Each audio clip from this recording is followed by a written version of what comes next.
his scientific work and his numerous publications, especially the impact that he's had on soldiers, reintegrating them back into their society. He's been chosen by the College of Liberal Arts in recognition of these wonderful efforts. I heard him give an interview the other day where he talked about his growing up here in the El Paso area. He was a high school student at Isleta. He comes from a family that's very similar to many of ours. His family had to struggle to survive. He had to work really hard to get to earn his way to college. I don't know if you're going to talk about some of these personal experiences, but I think that's really valuable for you to hear because his story is one that tells you, si se puede, you can do it.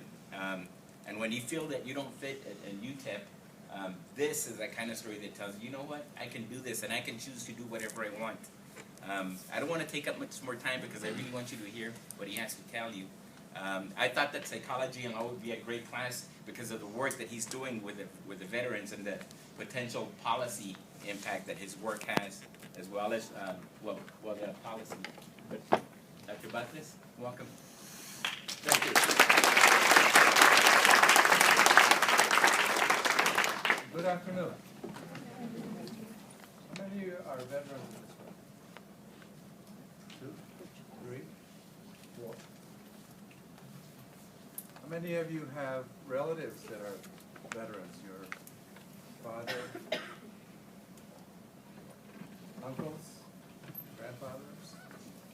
So most of you have some idea of what it's like to have a military member in your household. How many of you have ever had a car accident? Or suffered other kinds of traumas in your life? Car crashes, assaults, all kinds of things happen to people. And that is pretty much what I deal with and have dealt with most of my life.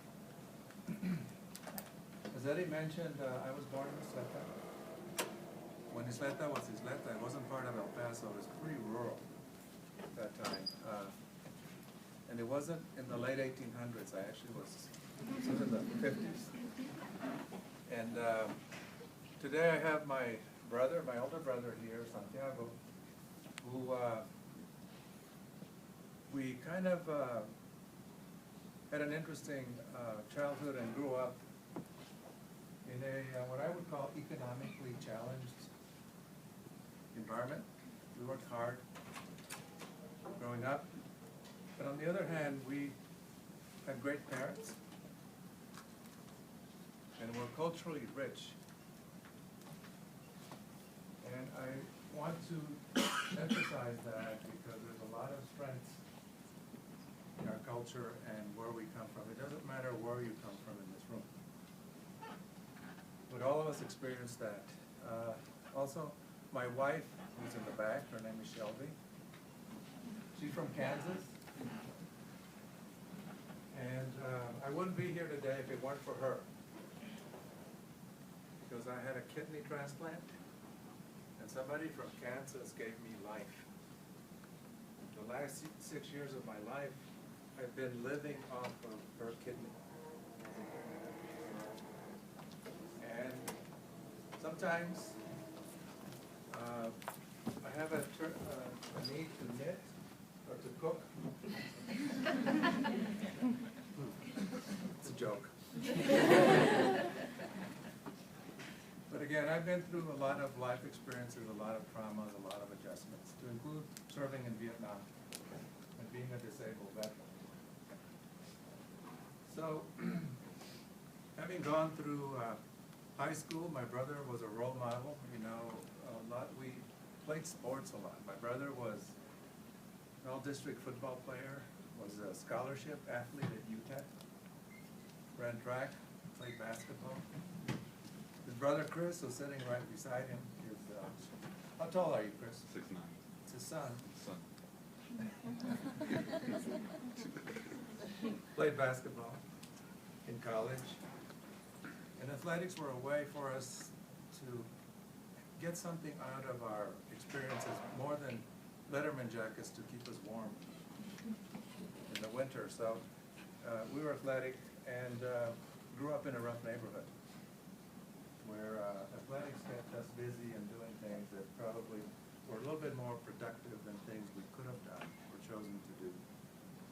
dad worked as hard. I learned a lot from my dad. One of the things I learned from my dad was to honor education as a way out, and as a way of life. Because education has been really important to me in my life.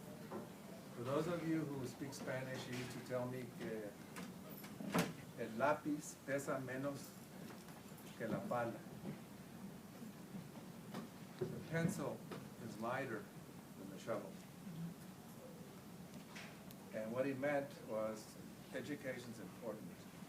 And let me tell you, nobody worked any harder than my dad. He worked really hard, but if you want to get ahead, work is not enough sometimes. And that's the lesson that my dad gave. But no one worked any harder.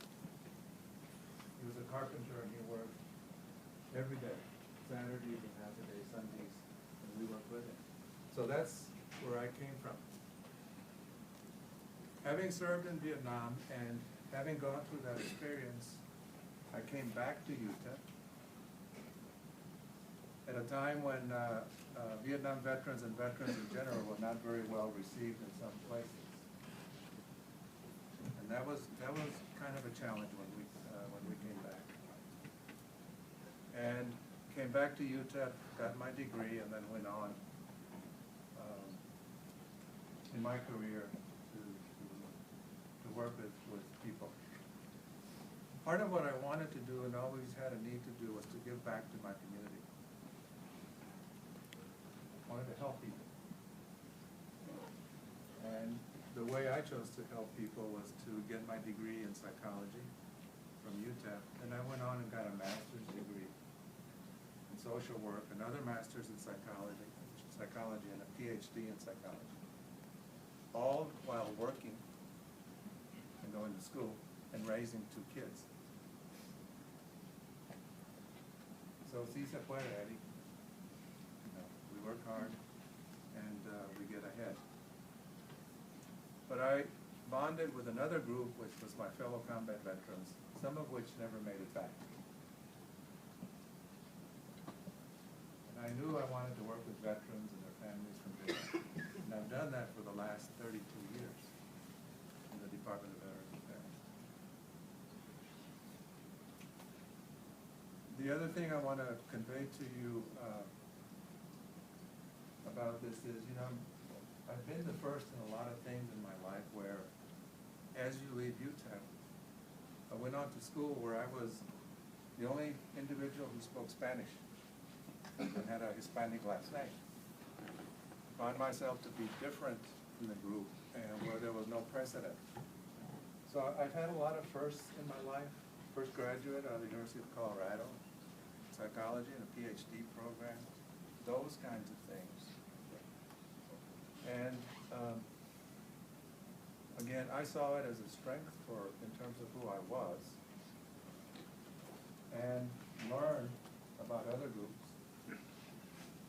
and have learned to really appreciate how different groups can work together, okay, and assimilate. And nowhere better than in the military, under conditions of war, in which you bond in order to survive. And those of you who are in the military understand that. Sometimes things go wrong in the military. And again, any trauma, whether in the military someone gets shot, loses a leg, loses an arm, you've read about traumatic brain injuries, you've learned about all, or read about them. And those are the individuals, again, or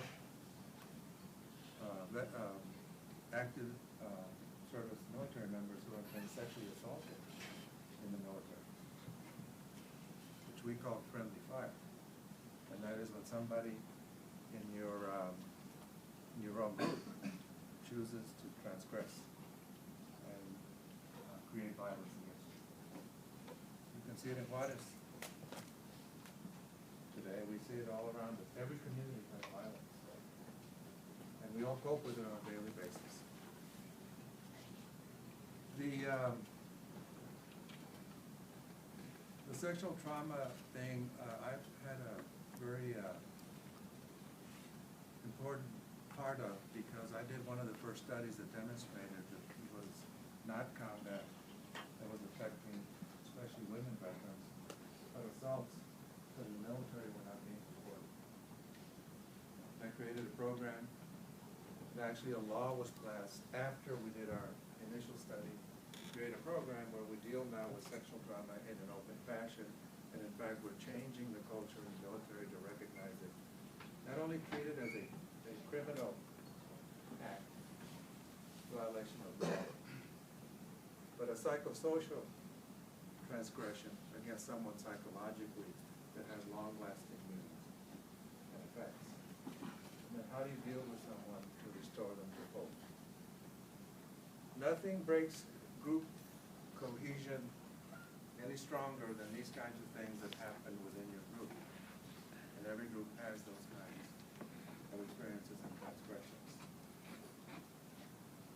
So I've done on other kinds of things. I've worked with the Soviet Union to help their veterans after their experience in Afghanistan. I've been to El Salvador with the United Nations. I've been to different countries after battles to teach their cadre lessons that we've learned from our experiences in dealing with these kinds of issues. And that's been very satisfying. But it's also been very eye-opening. When I went to El Salvador, there is no VA. You lose your leg, you're on your own. And these were young people. Very few hospitals during the war. Very few physicians a day. No nurses. So it was a very destructive war, but the infrastructure was lacking. And I found myself having to adjust my values and my standards to theirs in areas where it didn't apply. It's a different culture. And I learned how I imposed my models and my standards on other groups of people that did not apply.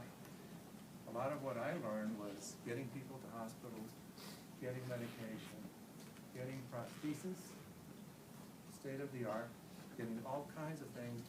And in El Salvador, there was no sanitation at their hospitals if you could get into a hospital. So after that experience, I spent a lot of time working with groups and advising them in getting equipment to El Salvador and using my influence to get things like x-ray machines and